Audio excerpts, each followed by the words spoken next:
පංචක පූජා කරලා තියෙන කට්ටිය අතුස්සන බලන්න. කප්රුක් පූජා. අතුස්සන හොඳට.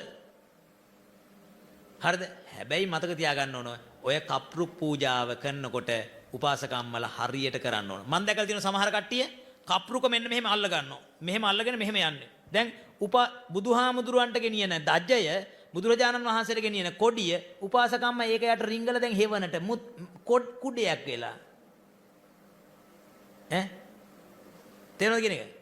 අර ගෙම්බ මේව කොළ යටට වෙලා ඉන්න වගේ රිංගගෙන බොල බුදුරජාණන් වහන්සේට ගෙනියන නම් මෙන්න මෙහෙම කළා බොහොම ශ්‍රද්ධාවෙන් ගෞරවයෙන් මේ පැත්තෙන් අරගෙන යන්න මේක උඩ තියාගෙන මේක හෙවනට යන්න එපා.